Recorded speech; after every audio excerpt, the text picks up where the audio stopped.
You know what's wild? White Americans have spent centuries oppressing black people, and in the process, they robbed themselves of trillions of dollars. They literally voted to stay poor just to make sure we stayed poorer. Let that sink in. Let me tell you something that doesn't get talked about enough. Racism isn't just morally bankrupt, it's financially bankrupt too. And the people who have paid one of the steepest prices, white Americans themselves. I know that sounds counterintuitive. I know some of you are already getting defensive, but stay with me because the numbers don't lie and neither does history. We need to have an honest conversation about how anti-black racism has been one of the most expensive mistakes white America has ever made. Not just expensive for black folks, though we've obviously borne the brunt of it, but expensive for white Americans who have consistently voted against their own economic interests, supported policies that gutted their own communities, and sided with billionaires who laugh all the way to the bank while working-class white folks struggle to pay their medical bills. Let's start with the money, because nothing gets America's attention quite like talking about what's in the wallet.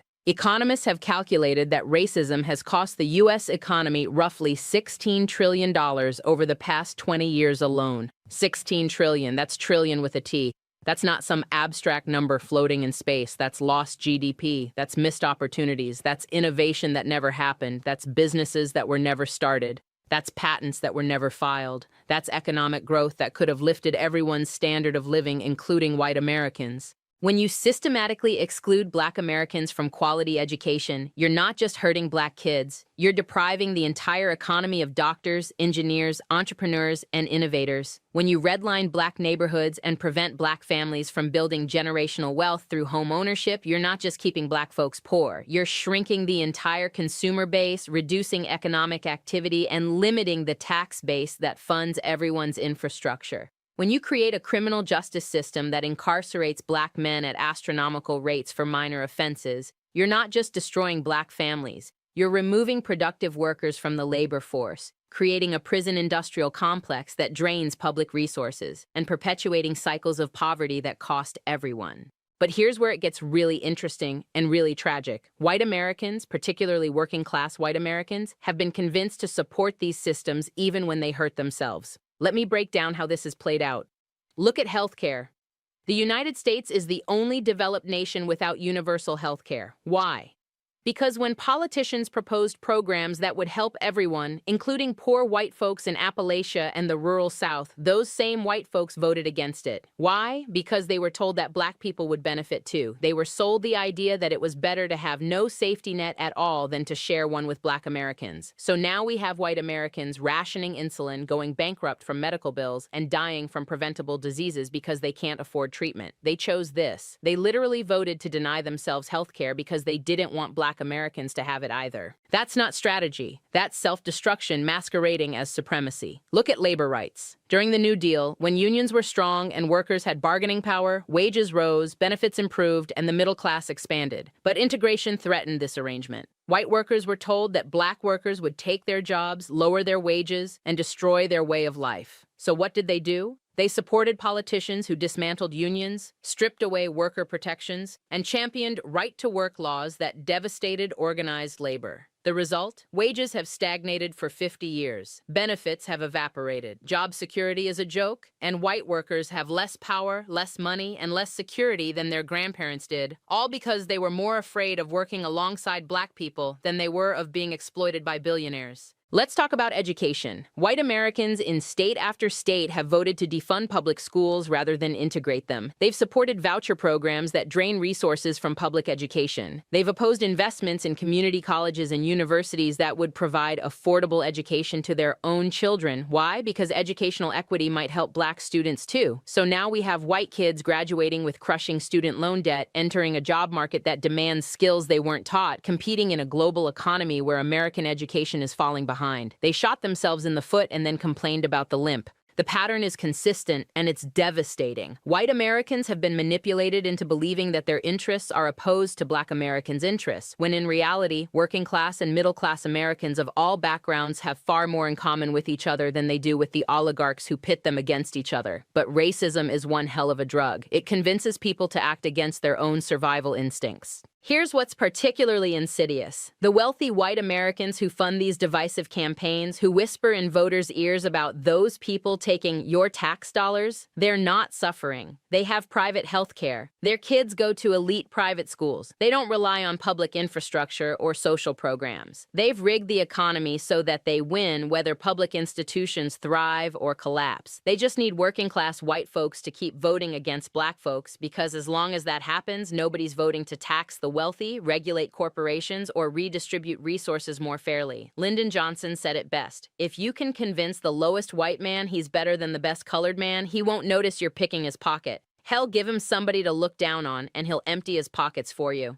That was true in 1964, and it's true now. Let's bring this home with some more concrete examples. The opioid crisis has devastated white rural America. People are dying, families are being destroyed, communities are collapsing. And you know what? That crisis was fueled in part by the same punitive drug policies that white Americans supported when they thought those policies would only hurt black communities. When crack cocaine ravaged black neighborhoods in the 1980s and 90s, white America demanded harsh sentences, militarized policing, and zero tolerance. They got tough on crime, which really meant getting tough on black people. But when pharmaceutical companies flooded white communities with opioids and white folks started dying, suddenly addiction was a health crisis that required compassion and treatment. The infrastructure for compassionate drug treatment didn't exist because white Americans had spent decades building prisons instead of rehab centers. They built the cage they now find themselves in. Look at infrastructure. America's roads, bridges, water systems, and broadband networks are crumbling. Why? Because white Americans have consistently voted against infrastructure investment when they suspect that black communities might benefit. They've opposed transit systems that would connect black neighborhoods to job centers. They've fought against water system upgrades in cities with large black populations. They've blocked broadband expansion into black rural areas. And the result? White communities suffer too. Their bridges collapse, their water gets contaminated, their internet access lags. Everyone loses when you build public policy on spite.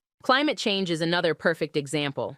Black Americans have been sounding the alarm about environmental racism for decades, talking about how industrial pollution, toxic waste, and environmental hazards are disproportionately located in black communities. White America largely ignored these concerns or opposed environmental regulations because they were framed as helping black folks. Fast forward to now, and climate change is causing catastrophic floods in white rural areas, wildfires that destroy white suburban neighborhoods, and extreme weather that devastates white agricultural communities. The environmental protections that could have slowed this devastation, white Americans voted against them in part because they didn't want black communities to benefit. Here's the bottom line, and I want to be crystal clear about this. Anti-black racism is expensive. It costs money, it costs opportunity, it costs lives, and white Americans have paid a significant portion of that cost. They've been convinced to cut off their own nose to spite their face over and over again for centuries. They've been played, manipulated, used, and many of them still don't see it. The tragedy is that it doesn't have to be this way. Imagine an America where every child, regardless of race, had access to excellent education,